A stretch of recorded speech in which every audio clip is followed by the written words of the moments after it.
dan klik tombol lonceng.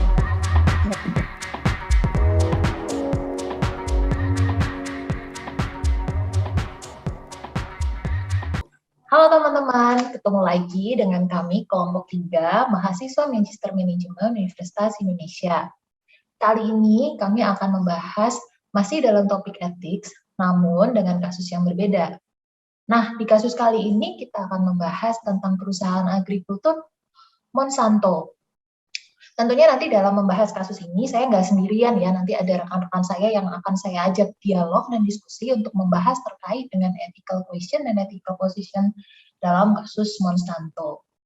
Nah, nanti sebelum kita mulai masuk dialog, kita akan sedikit menceritakan, ini saya akan sedikit cerita tentang kronologi Monsanto case ini.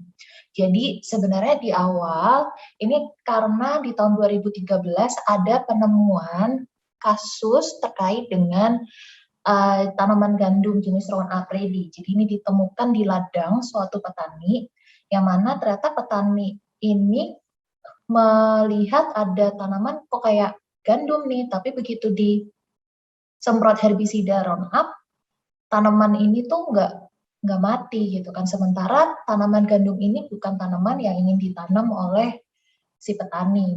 Akhirnya karena ini tanaman nggak mati, kemudian petani ini mengirimkan sampel ke Oregon State University.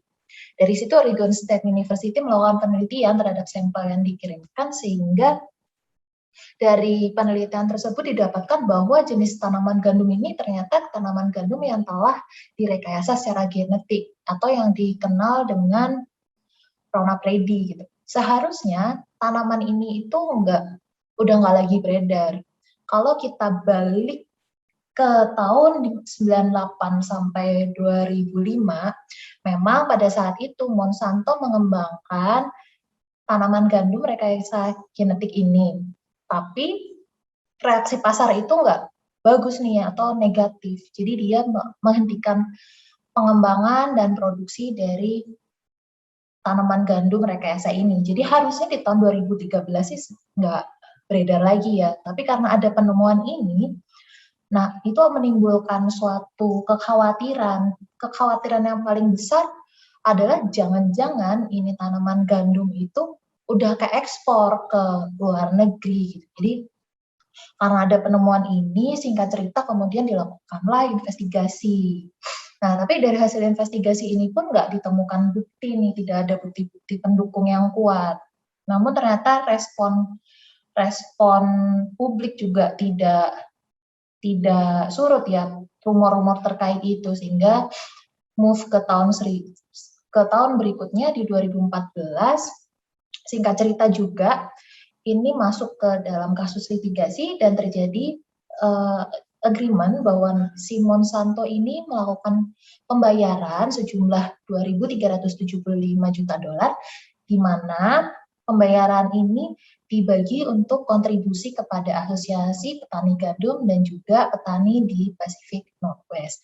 Itu singkat cerita dari kasus Monsanto ini.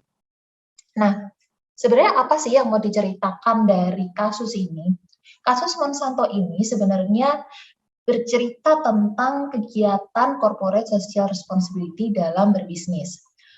Kembali ke konteks Monsanto tadi, kalau kita lihat sebenarnya Monsanto ini tidak melakukan kontribusi atau aksi CSR, walaupun memang ada sumbangan ya, ada sumbangan ke petani-petani, tapi itu kan bukan suatu aksi CSR, karena itu adalah kewajiban litigasi dan itu hanya untuk, kalau kami melihatnya hanya untuk menutup case itu ya. Dan kelihatan sekali juga bahwa Monsanto sebenarnya lebih fokus ke profit dalam melakukan berbisnisnya. Kalau berbicara tentang CSR itu kan sebenarnya adalah aksi yang melebihi dari sekedar pencarian profit ya, tapi perusahaan itu mencari social benefit dari aksinya. Jadi kita lihat sih, kelompok kami lihat itu kayaknya bukan ya, tidak ada proses CSR di situ. Pun kalau misalnya kita kaitkan dengan teori CSR, mungkin dia memiliki atau masih memegang suatu pendekatan yang sangat klasik, yaitu instrumental approach, di mana dalam pendekatan klasik ini itu lebih ke arah ya tugas perusahaan, kewajiban perusahaan ya mencari profit dan memenuhi kebutuhan konsumen. Di luar itu adalah termasuk kegiatan yang mungkin tidak etis ya, atau tidak etis memang, kecuali ada persetujuan dari owner. Sehingga kalau menurut pendekatan ini, kegiatan CSR itu bukan suatu hal yang perlu dilakukan ya gitu. Dan di pendekatan ini pun juga tidak memandang adanya konsekuensi eksternal yang diakibatkan oleh proses bisnis. Itu sekilas tadi sebenarnya dari kasus ini, dan sebenarnya apa sih problemnya dari kasus Monsanto. Nah, setelah ini saya akan mengajak dialog teman-teman saya untuk membahas terkait beberapa pertanyaan-pertanyaan yang menarik berhubungan dengan kasus Monsanto ini. Mungkin yang pertama, sebelum ke sana mungkin saya kembali akan mengenalkan teman-teman saya. Di sini ada Bang Reza. Halo Bang Reza. Halo Mbak Ires. Ya, ada juga Kak Aya. Halo Kak Aya. Halo Mbak Ires. Ada juga Bang Joseph. Bang Joseph mana Bang Joseph? Halo semua, malam Mbak Ires. Ya, ada juga Bang Rifki. Halo. Halo Bang Rifki. Halo. Halo Mbak Ires. Ada Bang Aldi. Halo Mbak Ires. Hai, dan saya sendiri Ires. Lalu mungkin pertama-tama nih, saya akan ngajak diskus ke Bang Reza ya. Bang Reza, mau nanya nih pendapatnya Bang Reza. Menurut Bang Reza, sebenarnya yang dilakukan Monsanto ini melanggar standar etik nggak sih? Oke Mbak. Jadi kalau menurut saya, menurut pembahasan kita ya, sebenarnya kalau perusahaan Monsanto ini nggak melanggar standar etika apapun. Karena dalam mengembangkan si GMO yang ini yang tidak hancur oleh senyawa kimia yang ada dalam herbisida mereka yang dinamakan Roundup ya. Dan dalam case ini juga tidak ada bukti yang diberikan bahwa strain atau galur gandum yang dimodifikasi itu berbahaya bagi kesehatan manusia ataupun lingkungan. Dan juga yang harus menjadi catatan bahwa perusahaan Monsanto ini menjual juga galur hasil rekayasa genetik lainnya, seperti jagung, kapas, dan lain-lain. Dan kemudian jika ditinjau dari pendekatan CSR, ini seperti yang tadi sudah dijelaskan Mbak Ires di awal, pendekatan CSR yang dilakukan oleh Monsanto ini ialah mengacu ke instrumental approach to CSR, yaitu pandangan klasik di mana perusahaan hanya memiliki kewajiban untuk menghasilkan profit untuk pemegang saham dan menyediakan barang dan jasa yang memenuhi kebutuhan dari customer. Segala tindakan yang di luar kewajiban tersebut ialah perilaku non etis. Profit yang dihasilkan harus dengan syarat without deception or fraud. Walaupun demikian, dalam pendekatan ini, perusahaan tetap dapat melakukan beberapa bentuk kegiatan sosial atas persetujuan dari owner. Dengan kata lain, pendekatan ini tidak memandang CSR sebagai sebuah kewajiban yang harus dilakukan perusahaan. Namun apabila ada persetujuan dari owner, kegiatan sosial ini diperbolehkan. Jadi dengan demikian, menurut kami, Monsanto nggak melanggar etika ketika mereka membuat GMO gandum yang juga direncanakan sebagai companion product dari Roundup. Karena upaya tersebut adalah bentuk kewajiban mereka untuk menghasilkan profit bagi pemegang saham dan juga memenuhi kebutuhan customer. Gitu, Mbak Ires. Oke, siap. Jadi pada dasarnya nggak melanggar standar etik apapun ya, karena emang itu karena pendekatan instrumental approach yang masih dipegang sama dia ya, pendekatan klasik itu kan. Oke, next-nya mungkin ada lagi, ini pertanyaan untuk Kak Aya ya. Kak Aya, kalau misalnya Monsanto ini bisa melakukan hal lain, kira-kira apa sih yang harus dia lakukan? Yang sebaiknya dia lakukan kayak? Oke, jadi kalau terkait GMO ini ya, kalau dari segi bisnis, si Monsanto nih, dia kalau misalnya emang dia mau memperluas pangsa pasarnya gitu ya, dia tidak perlu mempromosikan si GMO itu sebagai pendamping dari produk Roundup gitu, tapi dilakukan terpisah. Karena masyarakat memiliki reaksi negatif terhadap produk yang berkaitan dengan bahan kimia berbahaya gitu. perusahaan bisa menyampaikan bahwa galur gandum GMO tersebut tahan terhadap herbisida sehingga tanaman-tanaman itu nggak akan dirugikan oleh herbisida tersebut, seperti itu. Jika tujuannya emang tujuan Monsanto mengembangkan GMO tersebut adalah untuk memperluas pasar, untuk memaksimalkan profit misalnya, maka pemasaran pengenalan produk GMO tersebut tidak disandingkan dengan Roundup, sehingga dikelompokkan di ke segmen pasar yang berbeda. Itu dari segi bisnis. Tapi secara keseluruhan kasusnya, secara keseluruhan yang kita amatin dari perusahaan ini, baiknya nih dari perusahaan juga harus sadar akan corporate responsibility-nya nih, tanggung jawab corporate-nya terhadap sosial. Dia perlu mempertimbangkan dampak dari aksinya tersebut pada stakeholder lain selain shareholders-nya atau konsumennya, seperti masyarakat luas. Karena perusahaan bergantung pada masyarakat untuk eksistensi dan pertumbuhan berkelanjutannya. Nah, ini seperti pandangan yang kita sama-sama pelajarin, ada namanya social contract approach. Seperti itu. Nah, dan mengacu pada definisi CSR itu sendiri gitu ya, untuk mencapai manfaat sosial di atas memaksimalkan profit untuk stakeholder dan memenuhi semua kewajiban hukumnya. Maka perlu ada pertimbangan dari perusahaan terkait aktivitas dan produk yang dihasilkannya tersebut.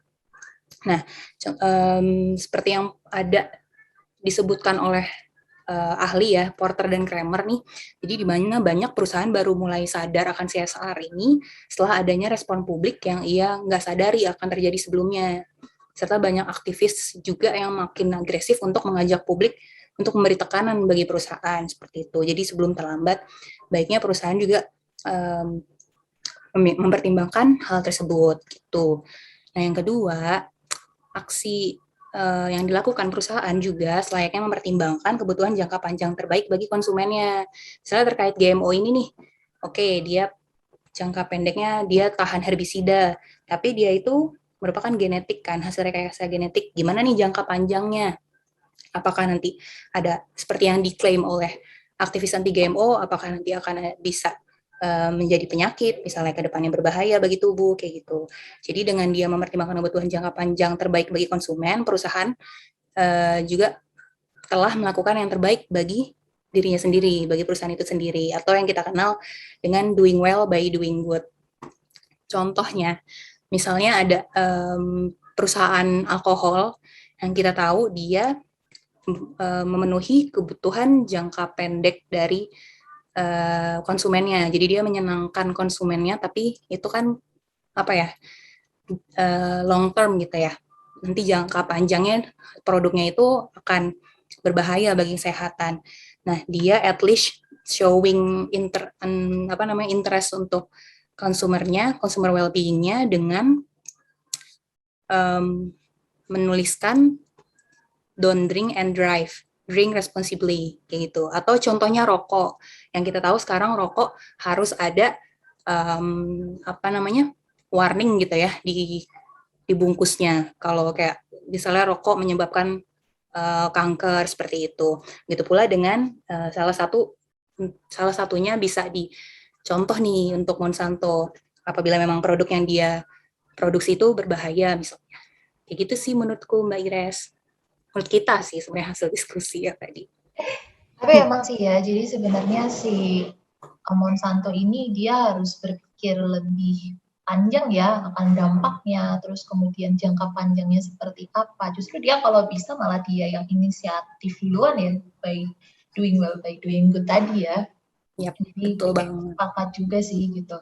Dia nggak boleh, kalau kasarnya nih mungkin egois untuk profit ya, karena sebenarnya bisnisnya dia ini ada dampaknya. Lanjut ke pertanyaan selanjutnya nih, mungkin kita nanya ke Bang Joseph ya, Bang Joseph. Yes, hadir. Bang Joseph, gimana nih kalau menurut Bang Joseph terkait dengan proses litigasinya Monsanto tadi ya? Kan di proses litigasi Monsanto ini sebenarnya dia membayar sejumlah uang tadi, tapi tanpa persyaratan. Even dia juga tidak dipersyaratkan untuk mengubah proses internalnya. Nah, ini kalau Bang Joseph bilang kenapa sih gitu? Gimana sih sebenarnya ini? Apakah itu etis nggak ya? Oke, Mbak. Jadi kalau dari hasil kita ngobrol-ngobrol kemarin sih sebenarnya gini, saya pengen ngawalin menjawab pertanyaan ini dengan ngomong bahwa Jim Roberts pernah ngomong bahwa doing good for the customer is just good business. Jadi spiritnya orang berbisnis itu adalah melakukan hal yang baik buat orang, buat siapapun yang ada dalam lingkungan stakeholders-nya, baik itu customers-nya, employee, shareholders, communities, dan anything else. Karena itu juga sesuai dengan nilai dari CSR itu sendiri, yaitu menampilkan corporate conscience-nya dia, value-nya yang bisa dia kasih terhadap masyarakat tuh apa atas produk yang dijual, seperti itu. Nah, kalau lihat kasusnya Monsanto ini, dia bayar sejumlah ganti rugi itu seakan-akan seperti reimbursement aja atas kegaduhan yang sudah dia buat. Jadi dia hanya bayar biaya untuk, ya udah deh, atas kerusakan yang saya buat, saya ganti rugi aja dalam bentuk uang, seperti itu. Jadi kalau menurut kita semua sih, ini nggak etis, terutama untuk konsumen, untuk petani yang mungkin dirugikan atas beredarnya hal buruk soal si white weight ini, dan juga tentunya ke shareholders-nya, si pemegang saham, yang tentunya secara financial, secara profit margin akan berkurang. Seperti itu. Dan dari fakta-fakta yang kita lihat bahwa Monsanto ini penyelesaiannya lebih ke sifat yang reaktif dibanding preventif itu sendiri. Contohnya kayak kita lihat, mereka malah menampilkan bahwa ini semua tuh adalah bentuk konspirasi dari pihak-pihak lain yang membuat akhirnya salah satu GMO mereka itu beredar di lahan yang umum gitu, lahan orang. Lalu juga dampaknya antara lain ya dia harus membayar keputusan untuk membayar kompensasi ganti rugi, lalu tidak adanya pengakuan tanggung jawab dari perusahaan atas masalah yang terjadi, tidak ada klarifikasi, ya sudah, setelah bayar saya selesai aja, karena saya merasa saya nggak bertanggung jawab juga atas itu gitu.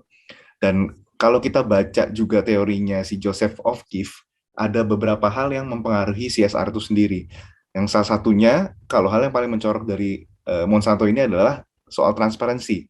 Sekarang orang tuh semua udah melek teknologi. Informasi tuh seliweran setiap hari, setiap jam, setiap detik. Gak ada hal yang bisa ditutupin lagi lah. Jadi kalau dia mau berbuat sesuatu yang lebih baik, harusnya dia lebih transparan terhadap orang-orang yang ada di sekitar dia, community dia. Dan di sini dia udah melanggar driving forces itu sendiri, bahwa dia nggak transparan sama orang lain. Dia nggak mencoba untuk kasih lihat bahwa nggak gini kok, kita tuh sebenarnya maunya seperti ini, kita clarify, kita kasih solusi yang baik lah buat orang-orang di sekitar kita, seperti itu. Dan lagi-lagi mengacu ke teori yang akhirnya kita pelajari, bahwa ini termasuk dalam CSR approach jenis altruistik. Jadi kalau salah satu karakteristik altruistik ini adalah dia itu kalau misalnya terjadi crisis atau widespread, sesuatu yang sifatnya kayak reaktif, dia dilakukan untuk menangkal sesuatu, untuk menanggulangi sesuatu. Sedangkan kan sebenarnya tingkatan yang paling bagus dari CSR approach itu adalah yang ethical CSR approach, dia yang paling pure, di mana nilainya dia menjadi added value buat masyarakat. Sehingga Monsanto sebenarnya perlu melakukan pembenahan internal untuk core value-nya itu sendiri. Kalau kita ingat pelajaran minggu lalu, Johnson & Johnson, sebenarnya masih nyambung juga tuh, soal core value juga. Itu sih kalau menurutku, Mbak. Ya, menarik ya, berarti sebenarnya nggak etikal ya, unetikal ya, dan dia lebih bersifat reaktif sih. Memang sih kalau dilihat juga kayak, ya itu kayak sekedar upaya untuk ini ya, upaya untuk menutup case tadi ya sebenarnya, dibandingin lebih ke CSR. Dan lagi dia juga tidak ada transparansi tadi ya, nggak ada transparansi untuk ngasih tahu sebenarnya niatnya seperti apa. Nah, kemungkinan kita akan lanjut ke question atau pertanyaan yang selanjutnya nih.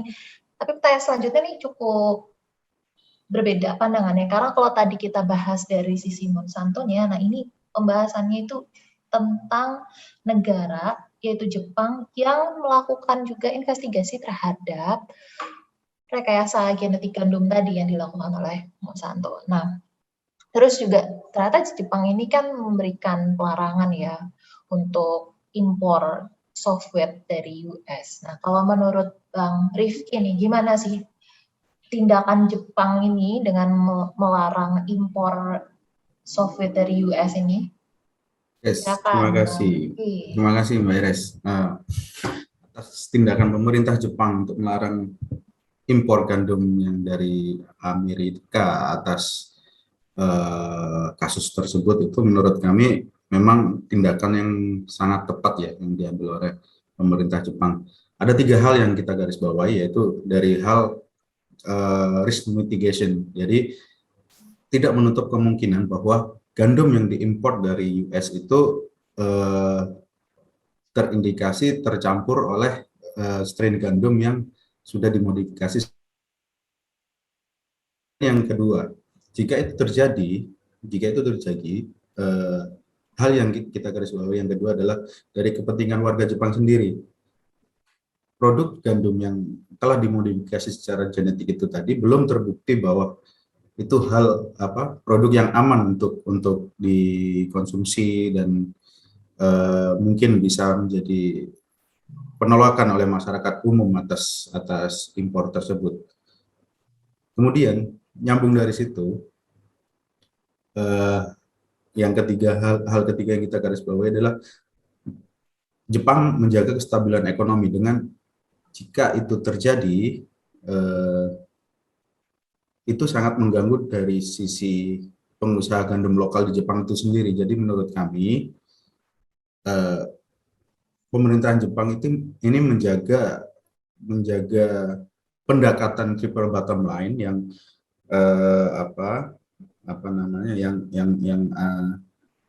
untuk menjaga perputaran bisnis di Jepang, yaitu secara environmentalnya, secara people-nya dan secara finansialnya. Seperti itu sih Mbak Ires. Berarti ini kayak upaya preventifnya Jepang sendiri ya sebenarnya ya. Dia juga Betul. nggak mau mungkin kestabilan ekonomi di Jepang itu juga terganggu ya lewat kasus ini ya. Betul. Nah, menarik sih pembahasan ini. Sebenarnya agak challenging juga Pak waktu kita membahas kasus ini ya. Karena kasus ini cukup menarik dan challenging apalagi kaitannya terhadap CSR dan etik.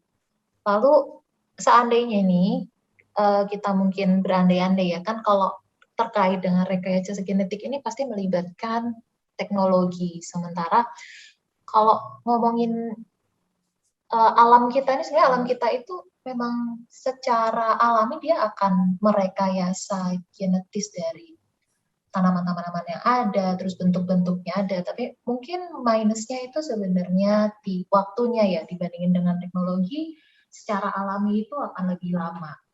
Nah, kalau kondisinya seperti ini gimana nih menurut Bang Aldi? Walaupun sebenarnya teknologi ini tujuannya untuk ini ya kesejahteraan populasi global. Mungkin bisa kasih tanggapan pandangannya nih Bang Aldi. Oke, jadi kita mungkin bisa memulai dengan sebagaimana yang tadi udah dijelaskan di awal ya, bahwa dalam bisnis ini memang kewajiban dari manajemen perusahaan ya, itu adalah untuk memenuhi ekspektasi dari pemegang saham atau investor ya, itu basic ya. Gimana yang diharapkan adalah perusahaan ini bisa menciptakan profit dan keuntungan sebanyak-banyaknya kan. Nah, tapi ternyata seiring berjalannya waktu, kinerja finansial dari perusahaan yang baik maupun pertumbuhan itu ternyata tidak selalu diimbangi dengan peningkatan kesejahteraan dan kualitas kehidupan secara global gitu. Nah, kemudian dengan perkembangan zaman, semakin mudahnya informasi, transparansi, terus juga ada efek globalisasi dan isu-isu mengenai sustainability. Nah, perusahaan kini tidak hanya diharuskan untuk memenuhi tugasnya kepada pemegang saham, tetapi juga dia dituntut untuk memenuhi kewajiban kepada stakeholder dan masyarakat gitu ya, dengan mengedepankan perspektif jangka panjang untuk kesejahteraan global gitu, seperti yang tadi di-mention Mbak Ires. Hal ini juga ya mendorong konsep CSR tadi ya. Jadi ada tanggung jawab perusahaan di bidang sosial dan lingkungan selain kewajiban untuk menghasilkan profit kepada pemegang saham gitu. Nah, sekarang hari ini teknologi berkembang sangat pesat gitu ya. Jadi benefitnya juga banyak ya. Kita diberikan banyak kemudahan dan untuk bisnis pasti profitabilitas juga bisa didongkrak nih gitu. Ya contohnya tadi ya evolusi spesies tanaman yang dulunya bisa berlangsung lama banget gitu ya. Kini dengan teknologi kita bisa melakukan modifikasi genetik. Jadi prosesnya bisa jauh lebih cepat dan memberikan manfaat yang sangat besar bagi dunia agriculture gitu. Nah, contoh lainnya ya dengan teknologi sekarang kita bisa modifikasi genom atau DNA manusia gitu ya, sehingga kita bisa lebih resisten nih terhadap serangan virus gitu kan. Itu kan sebenarnya manfaat dari teknologi yang luar biasa gitu ya, yang potensial yang banyak sekali profit, apalagi di dunia bisnis gitu kan. Nah, tapi harus diingat juga bahwa teknologi itu juga bisa jadi ancaman gitu bagi kelangsungan kehidupan. Apalagi kalau penggunaannya ditujukan bukan untuk suatu tujuan yang baik gitu ya.